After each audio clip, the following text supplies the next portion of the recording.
आज का कहानी है तेलानी राम और मूर्ख चोर। एक बार विजयनगर में बहुत अधिक गर्मी पड़ी। ऐसी भीषण गर्मी की सूखे की नौबत आ गई।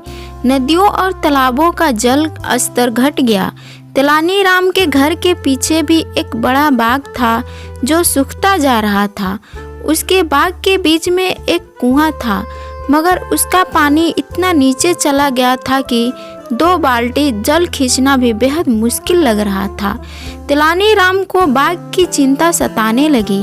एक शाम तेलानी राम अपने बेटे के साथ बाग का निरीक्षण कर रहा था और सिंचाई के विषय में ही बात कर रहा था। वो सोच रहा था कि तेलानी राम सिंचाई के लिए मजदूर को लगाया जाए या नहीं, लेकिन मजदूर लगाएंगे तो खर्चा भी बहुत अधिक होगा।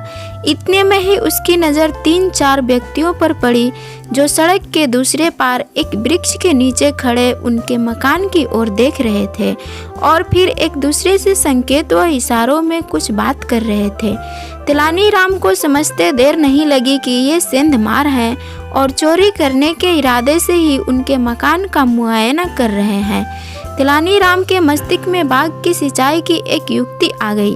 उसने ऊंची आवाज में अपने पुत्र से कहा, बेटे, सूखे के दिन है, चोर डाकू बहुत घूम रहे हैं। गहनों और असरफियों का वह संदूक घर में रखना ठीक नहीं है। आओ उस संदूक को उठाकर इस कुएं में डाल दें ताकि कोई चुरा न सके। अपनी बात कहकर तेलानी राम बेटे के साथ घर के भीतर चला गया।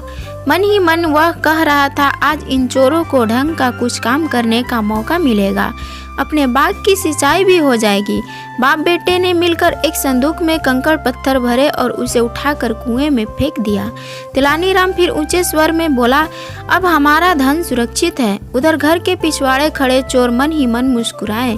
लोग तो व्यर्थ ही तेलानी राम को चतुर कहते हैं, यह तो निरामूर्ख है, इतना भी नहीं जानता कि दीवारों की भी कान होते हैं। एक चोर ने अपने साथी से कहा, आओ चले, आज रात इसका सारा खजाना हमारे कब्जे में होगा। रात हुई और चोर अपनी योजना को अंजाम देने आए।